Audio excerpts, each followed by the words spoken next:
Assalamualaikum warahmatullahi wabarakatuh.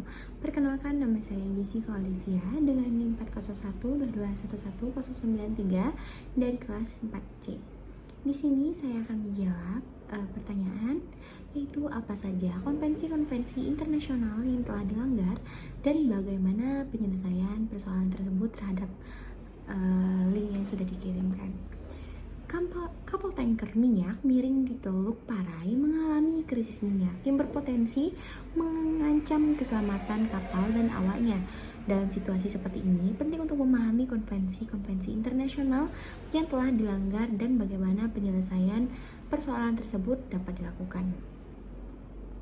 Konvensi internasional yang dilanggar dan penyelesaian persoalan kapal tanker minyak miring di Teluk Parai.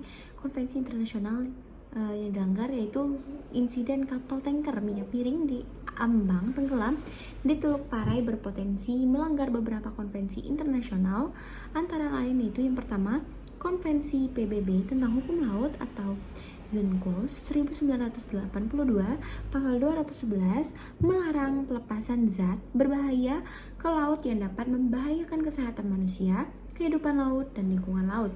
Pasal 221 meminta negara-negara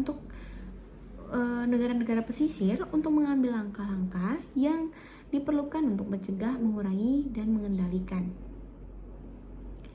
mengendalikan pencemaran laut dari kapal.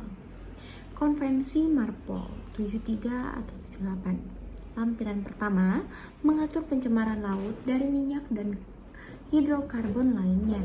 Lalu lampiran kedua mengatur pencemaran laut dari zat cair curah yang berbahaya. Lalu lampiran yang kelima mengatur pencemaran laut dan sampah.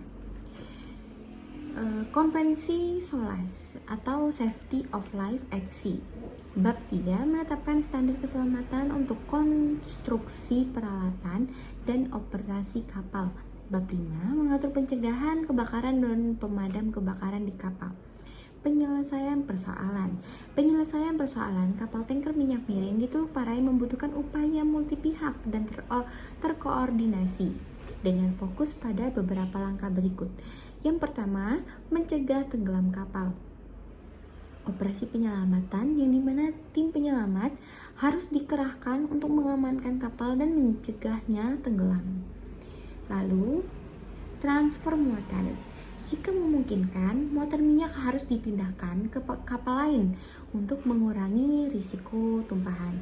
Lalu, pemasangan bom penahan minyak. Bom penahan minyak harus dipasang di sekitar kapal untuk mencegah penyebaran minyak yang tumpah, meminimalkan dampak pencemaran. Pembersihan tumpahan minyak misalnya. Tim pembersih khusus harus dikerahkan untuk membersihkan tumpahan minyak dan meminimalkan dampaknya terhadap lingkungan laut. Lalu, pemantauan lingkungan. Pemantauan kualitas air dan biota laut harus dilakukan secara berkala untuk menilai dampak pencemaran dan menentukan langkah-langkah pemulihan yang diperlukan. Lalu, investigasi dan penuntutan.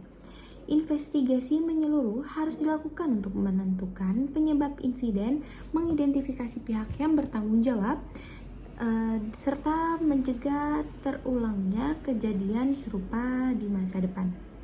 Lalu, ada penuntutan. Jika terbukti ada pelanggaran terhadap konvensi internasional atau undang-undang nasional, pihak yang bertanggung jawab harus dituntut dan dihukum. Lalu, pencegahan di masa depan. Peningkatan standar keselamatan. Standar keselamatan untuk konstruksi, peralatan, dan operasi kapal harus diperkuat untuk mencegah insiden serupa agar tidak terulang. Peningkatan pelatihan dan kesadaran. Awak kapal dan personel terkait harus diberikan pelatihan yang memadai tentang pencegahan pencemaran laut dan prosedur tanggap darurat. Lalu, penegakan hukum.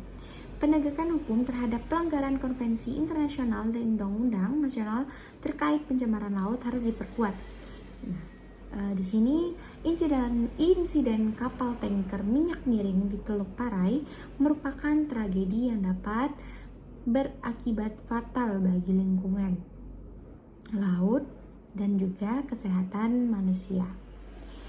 Penyelesaian persoalan ini membutuhkan kerjasama internasional dan upaya multi pihak untuk mencegah tenggelamnya kapal, meminimalkan dampak pencemaran, menyelidiki dan menuntut pihak yang bertanggung jawab, serta meningkatkan standar keselamatan dan pencegahan di masa depan. Dalam kasus tumpahan minyak di Teluk Paria oleh kapal Venezuela, terdapat beberapa konvensi internasional yang dilanggar, termasuk dalam United Nations Convention on the Law of the Sea atau yang biasanya disebut dengan UNCLOS 1982. Beberapa ketentuan yang dilanggar yaitu antara lain yang pertama, pasal 192 UNCLOS 1982.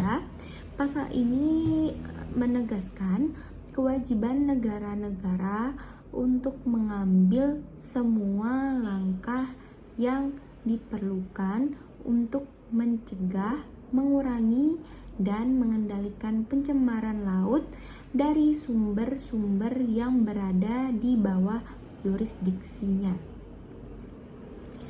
Dengan adanya tumpahan minyak di Teluk Paria, Venezuela yang merupakan negara bendera kapal tersebut tidak memenuhi kewajibannya untuk mencegah pencemaran laut. Nah, di sini saya akan membahas bagaimana penyelesaiannya. Venezuela harus segera bertindak untuk menanggulangi tumpahan minyak tersebut dan membersihkan perairan Teluk Paria. Selain itu, negara tersebut juga harus memberikan kompensasi kepada negara-negara yang terkena dampak pencemaran laut tersebut. Lalu, pada pasal 194 UNCLOS 1982, di pasal ini mengatur tentang kerjasama internasional dalam pencegahan dan penanggulangan pencemaran laut, termasuk pertukaran informasi dan bantuan teknis. Dalam kasus ini, Venezuela tidak melaksanakan kewajibannya untuk bekerja sama dengan negara-negara lain dalam menangani tumpahan minyak di Teluk Paria. Venezuela harus segera berkoordinasi dengan negara-negara tetangga dan pihak-pihak terkait untuk mengatasi masalah tumpahan minyak ini. Pertukaran informasi dan bantuan teknis perlu dilakukan guna mempercepat penanganan masalah tersebut. Pendapat saya adalah penegakan ketentuan UNCLOS 1982 harus diperkuat untuk mencegah tindakan pencemaran laut seperti tumpahan minyak yang terjadi di masa mendatang. Negara-negara harus bekerja sama secara aktif dalam menghadapi masalah lingkungan laut dan menegakkan hukum internasional yang berkaitan dengan hal tersebut.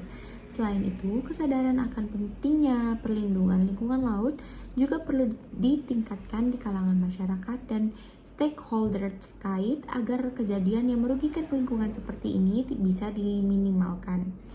Semua pihak perlu bertanggung jawab terhadap dampak dari aktivitasnya terhadap lingkungan laut demi menjaga keberlanjutan ekosistem laut dan kehidupan laut yang ada di seluruh dunia.